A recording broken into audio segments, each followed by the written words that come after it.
I've got an interesting story which I remembered recently. Um, it's about PTSD, and we're often hear people say, just time heals, don't worry, time heals. But in this case, in this scenario, it really didn't. It just didn't. You see, I got a call, a referral for one of my supervisors came through to me, and it was a lady, an older lady. You see, she needed a double hip operation, and that meant that she had to go into hospital to, get both the hips replaced and everything else. But she was agoraphobic; she couldn't leave the house. So I got a call, go and investigate, see if you can help her. Turns out this lady had basically been agoraphobic for about 30 years, and she knew she had a fear of chrome or knives and stuff like this. And she'd reorganized her whole life to avoid it. So when I get there, I'm sitting in the room opposite her and with a cup of tea because she's very nervous. She thinks I'm going to do some hypnosis with her or hypno. She's seen it on the TV.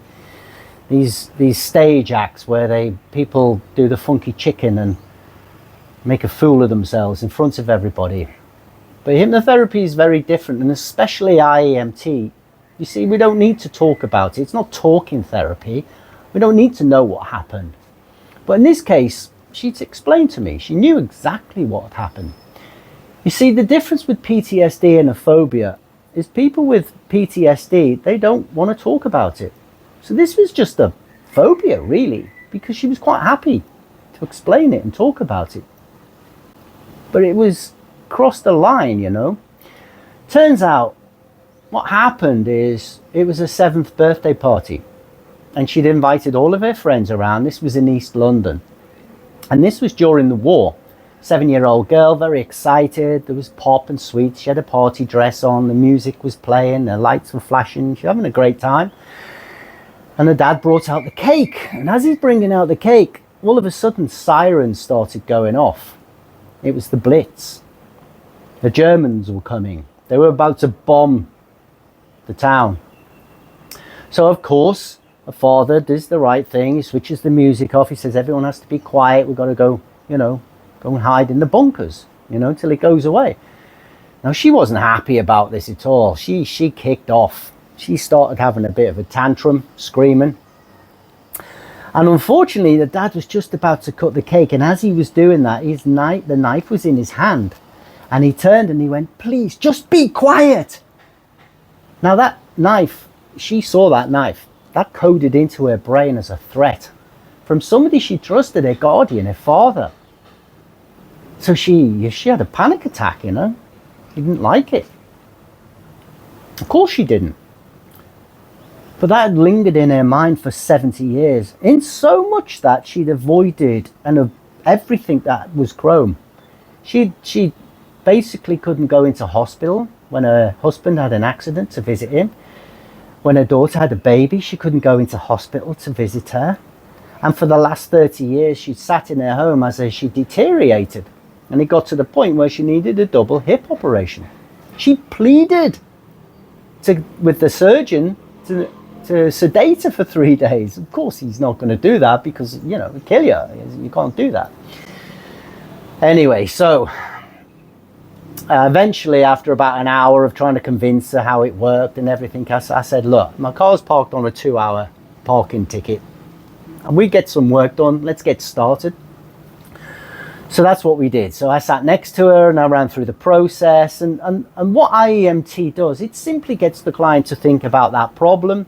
And instead of the brain filling that thing with glucose and making it bigger and brighter and sharper as it does normally, I get it to hold that in mind, and then I draw her attention away from that. You see, we've got 2 bits of the brain we can see from the outside world. They're called eyes. They stick out the front. They're not separate from the brain. They are the brain. And so the brain can only pay attention to one thing at a time. So what I'm doing is I'm getting her to think about that thing. And instead of the glucose going and making it vivid and bright and triggering off the fight or flight response, I'm simply getting her to draw her attention and watch my fingers and move her eyes across the 6 different axes while paying attention to my fingers and trying to hold that thing in mind that's been there for 70 years. at the same time. It's not possible. So what happens there is that thing, that trauma, that coded in traumatic event doesn't get any glucose flow to it. And so when I asked her initially, how strong is the feeling when you think about that thing, it's right there up at 9.5 out of 10. But after the first run, which takes a couple of seconds, a couple of minutes, maybe maximum, it drops down to 5. So it's 50% of the feeling while she thinks about that thing. Run the process again, check how strong it is, gone down to a 3. I'll give it one more run, ran the process again, it goes down to 2, and I think, okay, that's it. 2 hours is up. I'd been there for 2 hours. So I said, look, I'll write this up and I'll get in touch with you next week, maybe a couple of weeks' time, see how you're doing. And, as a follow-up call. So about 10 days had passed and I'd called her and I'd left a message and she'd not picked up the phone. So I was getting a little bit concerned. So I ring her up again about 3 or 4 days later to find out what's going on. Leave another message, no answer. So I'm starting to worry a little bit now, what's going on here? Follow it up again, give her another call about a few days later. She picks the phone up. She says to me, everything's good. She said, I managed to sort it out myself. I said, oh, what happened? She said, well, after you left, I decided I'd just get this sorted out. I rang up the surgeon, they were waiting for me. So I booked in and I went in the next day, had the operation done. Everything ran smooth, perfectly done. Both the hips got sorted out.